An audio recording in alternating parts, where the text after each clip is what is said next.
मजा आया।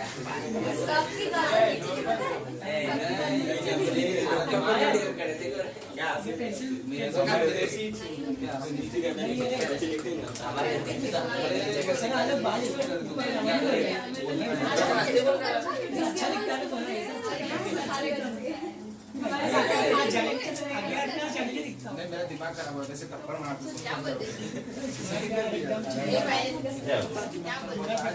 विभिन्न पदार्थों को उनके चुंबकीय गुण के आधार पर हमने 3 भागों में बांटा है कि जितने भी पदार्थ होते हैं उनके चुंबकीय गुण के आधार पर हमने उनको कितने भागों में बांटा है? 3 भागों में। वो कितने प्रकार के हो सकते हैं? 3 प्रकार के। पहला क्या है? चुंबकीय प्रतिचुंबकीय पदार्थ, दूसरा अनुचुंबकीय पदार्थ और तीसरा अचुंबकीय पदार्थ।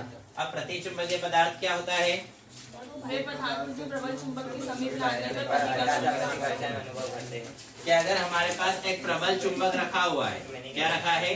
प्रबल चुंबक। उस प्रबल चुंबक के पास अगर हम क्या लेकर आए? प्रतिचुंबकीय पदार्थ को। तो जब प्रबल चुंबक के पास में हम प्रतिचुंबकीय पदार्थ को लाते हैं तो प्रतिचुंबकीय पदार्थ क्या होंगे? प्रतिकर्षण का बल अनुभव करेंगे।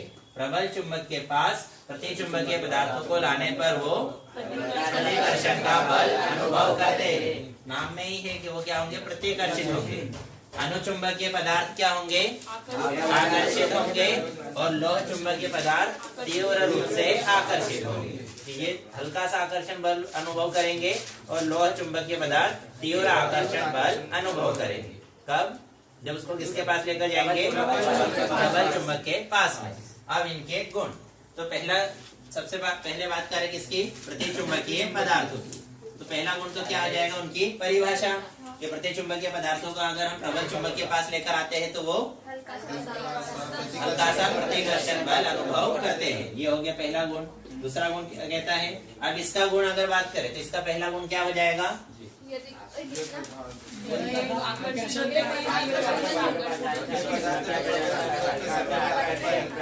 अनुचुंबकीय पदार्थों को अगर प्रबल चुंबक के पास लेकर आएंगे तो ये हल्का सा आकर्षण बल अनुभव करेंगे। और लौह चुंबकीय पदार्थों को अगर प्रबल चुंबक के पास लेकर आएंगे तो ये तीव्र आकर्षण बल अनुभव करेंगे। ये भी आकर्षित होते हैं लेकिन ये तीव्र, ये भी आकर्षित होंगे लेकिन ये कम, और ये तो क्या होंगे? डायरेक्ट प्रतिकर्षित। फिर दूसरा गुण क्या है?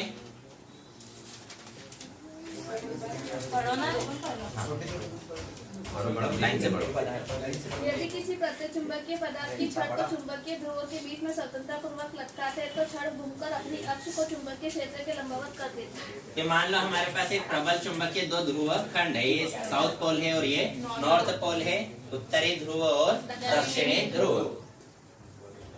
इस प्रबल चुंबकीय ध्रुव खंडों के बीच में अगर हम क्या रख दे? एक प्रतिचुंबकीय पदार्थ। क्या लटका दे अगर हमें? प्रतिचुंबकीय पदार्थ। तो ये प्रतिचुंबकीय पदार्थ इन ध्रुव खंडों की क्या हो जाएगा? लंबवत हो जाएगा। ये ध्रुव खंड ऐसे रखे हुए हैं, ये प्रतिचुंबकीय पदार्थ क्या हो गया? उसके लंबवत हो गया। मतलब कितने अंश का कोण बना लिया? 90 डिग्री का। ऐसे अगर यहाँ पर हम क्या रखे? अनुचुंबकीय पदार्थ, तो वो क्या होंगे? इसके अक्ष के समांतर हो जाएंगे। मतलब यहाँ पर अगर 2 ध्रुव खंड रखे हैं तो जिस दिशा में ध्रुव खंड रखे हैं उसी दिशा में क्या हो जाएगा? हमारा अनुचुंबकीय पदार्थ। और वैसा ही कौन रहेगा? लौह चुंबकीय पदार्थ। प्रतिचुंबक को रखेंगे तो लंबवत, अणु को रखेंगे तो समांतर, और लौह को रखेंगे तो भी समांतर। तीसरा गुण क्या था? यू आकार की नली में किसी प्रतिचुंबकीय गोल को भरकर नली की एक भुजा को प्रबल चुंबकीय ध्रुव खंडों के बीच में रखने पर इस भुजा में द्रव का तल नीचे गिर जाता है। कि मान लो यहाँ पर हमारे पास एक प्रबल चुंबक रखा हुआ है। क्या रखा है हमारे पास? प्रबल चुंबक। एक यू आकार की नली है, उस यू आकार की नली में, आलो की अच्छे समझना इम्पोर्टेंट है। तो ये हमारे पास क्या है? एक यू आकार की नली। उस यू आकार की नली में हमने किसका घोल भर दिया है? प्रतिचुंबकीय पदार्थ का घोल। उसको किसके पास में रखा है? प्रबल चुंबक के पास में। तो प्रबल चुंबक से प्रतिचुंबकीय पदार्थ क्या होगा? प्रतिकर्षित। प्रतिकर्षित होकर कहाँ भागेगा? दूर। दूर जाकर मतलब वो कहाँ जाएगा? नीचे। ऊपर तो नहीं जा सकता, तो कहाँ जाएगा? नीचे जाएगा। मतलब वो उससे दूर भाग रहा है। तो हम कहेंगे कि यू आकार की नली में प्रतिचुंबकीय पदार्थ का घोल कहाँ चले जाएगा? नीचे चले जाएगा। इसी प्रकार से अगर इसमें क्या भरे हम अनुचुंबकीय पदार्थ का घोल, तो वो क्या होगा, आकर्षित होगा। आकर्षित होगा मतलब ऊपर आ जाएगा। लोह चुंबकीय पदार्थ में भी वो क्या होगा, आकर्षित होगा मतलब ऊपर आ जाएगा। तो यू आकार की नली में प्रतिचुंबकीय पदार्थ का घोल भरने पर वो घोल नीचे चला जाएगा, अणु में घोल ऊपर आएगा, लोह में भी घोल ऊपर आएगा। क्लियर है, आ रहा है समझ में। फिर उसके बाद चौथा गुण क्या था, ये पदार्थ किसी शक्तिशाली चुंबक के समीप लाए जाने पर प्रतिकर्षित हो जाते हैं। वही कि ये प्रतिचुंबकीय प्रतिकर्षित होते हैं, अनुचुंबकीय हल्का सा आकर्षण होते हैं और लोह में तीव्र आकर्षण होता है। फिर उसके बाद इन पदार्थों के चुंबकीय गुणों पर ताप का कोई प्रभाव नहीं पड़ता। प्रतिचुंबकीय पदार्थों पर ताप का कोई प्रभाव नहीं पड़ेगा। कि ताप लाओगे, काम करो, कितना भी मारो पीटो, उनको पढ़ना नहीं है मतलब नहीं पढ़ना है। तो वैसे जैसे तुम लोग में से कुछ बच्चे रहते हैं, वैसे ही ये पदार्थ में से भी कुछ पदार्थ होते हैं कि ताप को कुछ भी परिवर्तित करो, उनके चुंबकीय गुण में कोई परिवर्तन आएगा क्या, नहीं। तो प्रतिचुंबकीय पदार्थों पर ताप का कोई प्रभाव नहीं पड़ता। अनुचुंबकीय में ताप बढ़ाएंगे तो चुंबकत्व घट जाएगा। लोह चुंबकीय में भी ताप बढ़ाएंगे तो कम हो जाएगा। ये दोनों बिल्कुल कजिन्स है, लगभग एक जैसे ही है। फिर उसके बाद चौथा गुण क्या है, इन पदार्थों की अपेक्षित चुंबकनशीलता म्यू का मान 1 से थोड़ा कम होता है। जो प्रतिचुंबकीय पदार्थ है उनकी अपेक्षित चुंबकनशीलता म्यू आर का मान क्या होता है, 1 से कम। इसका मान क्या है, 1 से कम। अनुचुंबकीय में क्या होगा, 1 से अधिक, 1 से अधिक, और लोह में 1 से बहुत अधिक। कि जो प्रतिचुंबकीय पदार्थ है उसकी चुंबकनशीलता का मान 1 से कम है, अनुचुंबकीय पदार्थों की चुंबकनशीलता का मान 1 से अधिक है, और लोह चुंबकीय पदार्थों की चुंबकनशीलता का मान 1 से बहुत अधिक है। फिर उसके बाद क्या था गुण, बोलो ना यार, प्रतिचुंबकीय पदार्थ की चुंबकीय प्रकृति उसके ताप तथा चुंबकन क्षेत्र पर निर्भर नहीं करती है। ताप पर केवल बस इतना ही।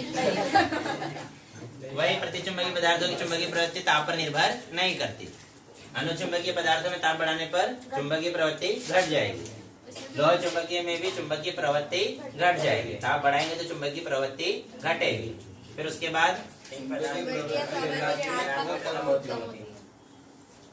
प्रतिचुंबकीय पदार्थों की प्रवृत्ति ऋणात्मक तथा बहुत कम होती है। कि इनकी चुंबकीय प्रवृत्ति ऋणात्मक भी रहेगी और कम भी रहेगी। लोह चुंबकीय पदार्थों की चुंबकीय प्रवृत्ति धनात्मक तो होती है लेकिन कम होती है। अनुचुंबकीय पदार्थों की चुंबकीय प्रवृत्ति धनात्मक भी रहेगी और बहुत अधिक भी रहेगी। प्रतिचुंबकीय पदार्थों की चुंबकीय प्रवृत्ति कैसी है, ऋणात्मक और कम। इसकी धनात्मक रहेगी लेकिन कम रहेगी, और इसकी धनात्मक भी रहेगी और बहुत अधिक भी रहेगी। फिर उसके बाद इसके उदाहरण, प्रतिचुंबकीय पदार्थों के उदाहरण क्या थे, हीरा, नमक और हीरा, नमक और जल।